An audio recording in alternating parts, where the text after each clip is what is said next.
Thank you for joining us on Sheridan County Ag Update. On today's episode, I visit with Crystal Mediate about homesteading and the popularity of it now. I want to say a quick thank you to our sponsors, Heartland Kubota and True Built Builders. So let's get started. What is homesteading? The word homesteading came from hundreds of years ago when the government really said, let's go out west, right? Let's take some of our state land, let's give it to the public, and we'll give them 20-acre lots. And we'll have them grow trees, and we'll have them grow fields and things for themselves. And that's what we're going to call them. We're going to call them homesteads because they're kind of a startup. And as time has gone forward and how things have changed, a lot of that still is happening today. But we call it homesteading now because it's all about getting back to the land, getting back to maybe not going to the grocery store as much, but actually growing your own food and really getting back to those roots. And that's what homesteading is about, really, is just getting back to the tactility of food. And that's really how it's a lot of people now are being drawn to that. Mm-hmm. They're being drawn back to the tactility of their food because now they can have a little bit, I wouldn't say control. Control wouldn't be the right word, but more connection to it. When they go to plant that garden, they have that produce from the seed till the end. When they bring eggs in, they've had that chicken from the beginning of its life until when it's laying eggs, and especially for kids, I think that's a big, huge thing for kids to be really connected back to that beginning of where your food comes from.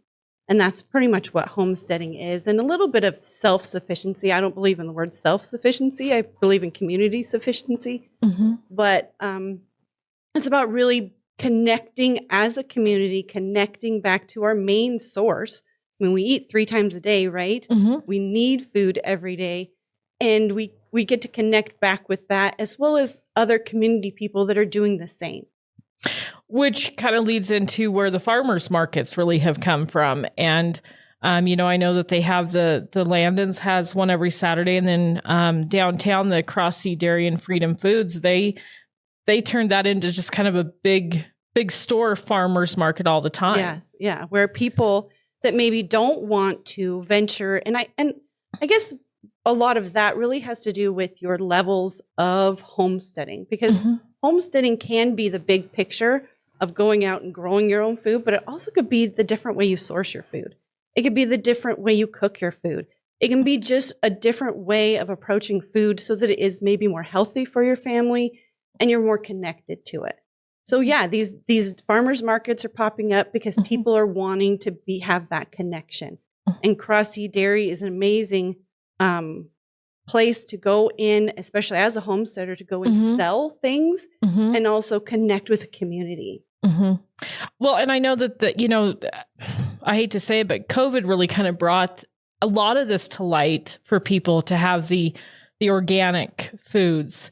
And I know we have a gentleman here at the radio station. When we did a podcast with Christine, he was talking about his wife had a lot of issues with different foods.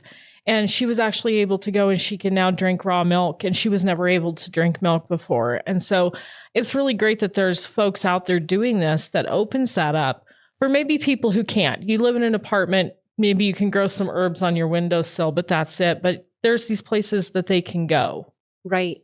And really connect to it. And really COVID, since you bring it up, COVID is what really started me moving from just growing my own food to teaching others how to do the same. That's when I started my blog and my podcast, all from that change in the system. Because even myself as a homesteader who has 75% of my food on my shelves, going to the grocery store and not being able to get stuff. I mean, I know what it happens in Wyoming. We have storms, right? That was longer than just the 3-day storm, lack of produce and things at the grocery store. And I felt that change in myself. And I thought, that might be a reason other people might want to do what I do. So that's when I started the blog and the podcast, really to teach other people that it doesn't have to be the big, huge thing. I think a lot of people see homesteading as a huge thing, but it can be just those tomatoes on your windowsill. Mm-hmm. So let's talk about your blog and your podcast. Okay. Let's talk about it so that you're teaching people how to do this. You're teaching those of us who are like, yeah, I start the garden and then it dies. What did I do wrong? Yeah. Yeah. So we, I started with our journey, because a blog is also where you can really talk about what you're doing every day. But I've gone into more of just really guiding people, because there is people out there that want to learn about this and want to connect to it. And there is a lot of resources out there, which is amazing. But some of it isn't Wyoming based, or some of it isn't really based on the beginner point of view. It's kind of like, oh, I've been doing this for a while. You can just quickly do this. And I wanted to come at it with a point of view from a woman as well, because women in agriculture is a big thing. And I think a woman taking charge of the food chain is a huge addition to a family. So our mission here at the podcast and the blog is just to give women the encouragement and the strength to say, yeah, you can grow your own food. Well, I have started many gardens, and then I get overwhelmed during the summer, and I'm like, oh, God, I forgot to water it. And then you go over and you're like, oh, I'm sorry, little tomato plant. That was my bad. Yeah. So it's great that there's somewhere that has that guidance that we can go, oh, hey, Crystal, what do I do now? So yeah. Can I restart this? Yeah. Gardening and growing is hard work, definitely for sure. And it's an adventure. And that's why I think that homesteading really is multi-level. It's multi experience as well. I mean, homesteading can be about just simply learning to bake bread from your mother and your grandmother. It can be as simply learning to cook from scratch, and you're still supplying your family from the normal means, but you're changing up how that food is prepared and how to maybe bring in different relationship with that food. And then it can get into the growing stuff, and you can get into the growing and the gardening. And I gardening is a great place to start, but gardening actually is the hardest work you'll ever do. I suggest chickens are a little bit easier. They're cuter. You can start there, but that's the biggest thing is you can just start out small. You can start with a few plants in your windowsill that you can manage and move on from there. Quality Kubota machinery and customer care from the heart. Proudly serving Sheridan and the surrounding areas since 1996. Go online to heartlandkubota.com or stop by Heartland Kubota, 2450 Heartland Drive. Well, and you were talking about the chickens. And so I know, right now when you go to the grocery store, you look at egg prices and milk prices and you go, oh my gosh. And I think, man, if my grandmother was still alive, I would probably give her the big one, just because I can even remember her saying $1 a gallon of milk. That's just crazy. And but you have chickens and you have goats for your milk. So let's share a little bit about that. Okay. So when we first started homesteading, it was very simple. It was 22 years ago. And I had 2-year-old little kids, and we just did the fun stuff. But it's, started out with a smaller garden, and then it started with the layer chickens. And then we eventually got into ducks, because my oldest son loved ducks, and they're really amazing in the garden. They get those slugs like crazy. And then turkeys, and then pigs, and then goats, dairy goats. So I have about 7 dairy goats right now. They're about to kid in a month. Mid-April, we're going to be kidding. Okay. And dairy goats are amazing. They're a way to get into dairy and producing milk for your family without the huge animal size, because you can actually, they'll jump on a stanchion. You can sit next to them. They're not as intimidating, and they still can give you a gallon a day in milk. I raise La Manchas. They have a better taste. Okay. But, and then we've gotten into beef cattle. That's why I call my place a Red Ridge Farmstead, is because we've actually expanded from our 6 acres to about 20 acres now. Okay. And so we went from a homestead to a little bit of a farm. So I kind of tied the words together. But so we have beef cattle as well. So we're raising our own beef. Cheeses, not so much. Goat milk and cheese doesn't work out. Not very palatable for my family, but it is amazing, and it's easy to make, and I do sell goat milk. It is a good quality milk because there's a lot of people that are, I guess the word would be lactose intolerant, but there's also younger kids that can't drink cow's milk, but goat milk is a great alternative for that. And if someone was to want to explore that, especially for their kids, is that available in a store or do they just contact you directly? Contact me directly. Okay. Yeah. And I will probably not have any milk until the end of April because kidding and the girls supply. The girls getting ready. Yep. Hand in hand. Yes. So, it's funny you bring up about the beef cattle because the other night I went shopping in my freezer, the big freezer, to bring it inside to the small freezer. And I thought, how fortunate we are to be able to have beef and pork in our freezer that we're not having to go to the store for. That was, we raised the beef and we got a hog from the West family. And I just thought how fortunate to know where it came from and what was put into it and just the different taste. It just has such a better taste. It does. And it just, I wouldn't say it cooks better, but it cooks differently, right? I mean, when you put a roast in and all you have to do is put salt and pepper on it for seasoning because all the other flavors are there.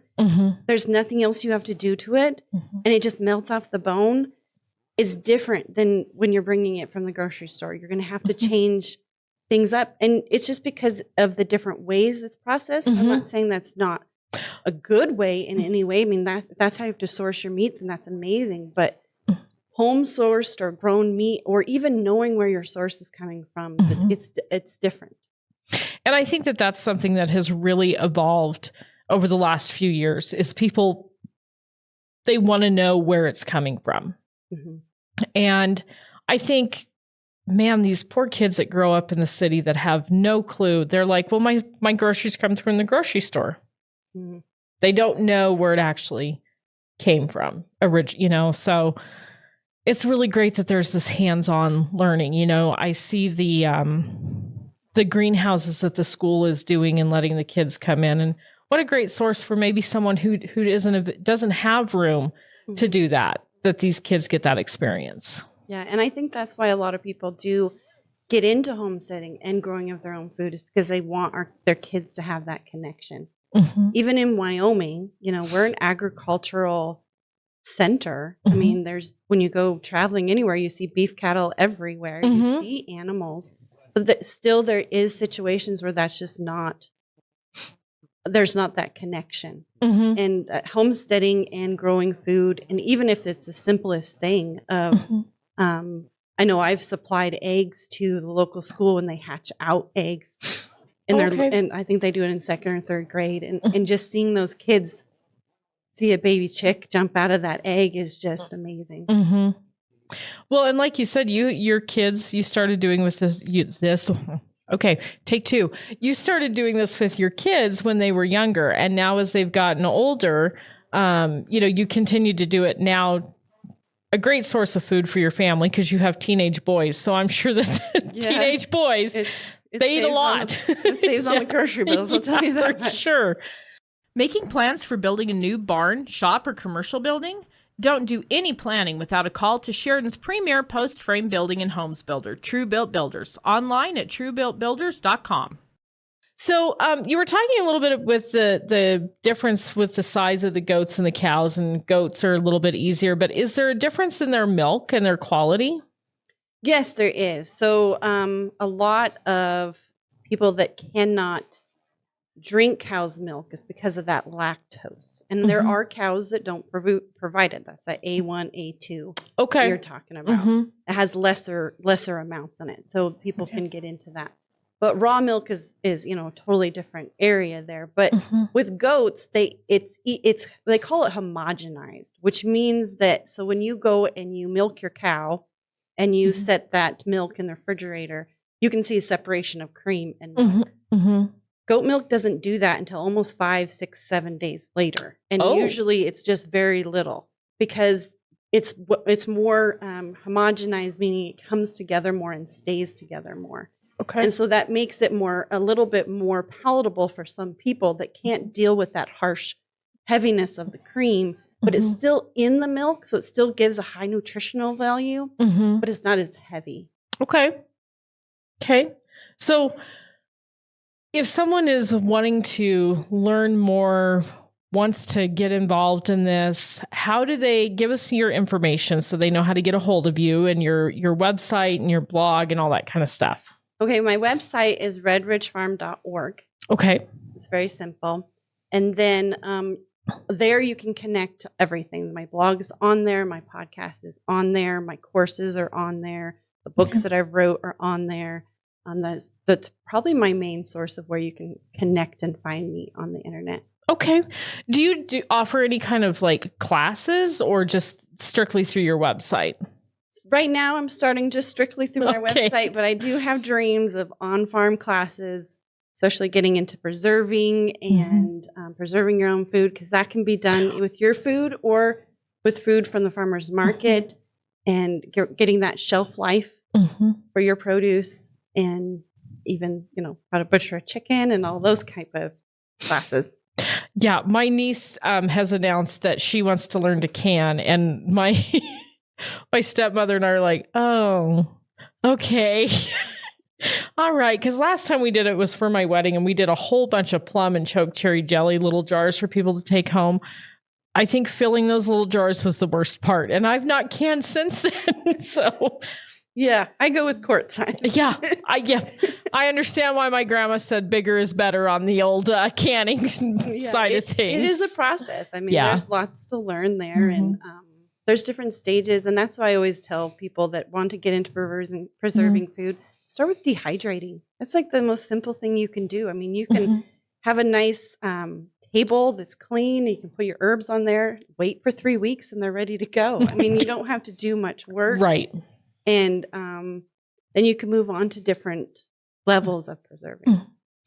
Well, Crystal, thank you so much for being here today. I really appreciate it. And, folks, check out her website, redridgefarms.org. Did I get that right? Just no S. Oh, redridgefarm.org. Okay. Check it out. And if you have any questions, you can get a hold of Crystal through there. Lots and lots of information. And anything else? I guess the only thing that I would add is that I do have a new course coming out.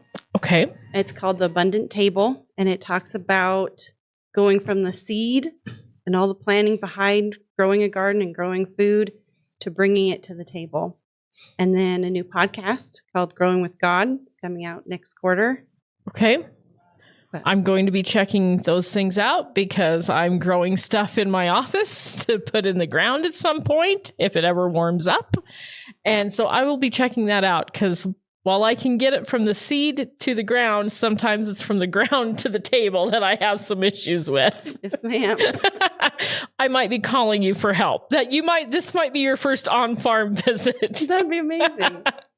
Well, Crystal, thank you again so much for being here. I really appreciate it. And what a fun learning experience this is. And I hope people will follow along and do this with their families because it really is a family thing. It is.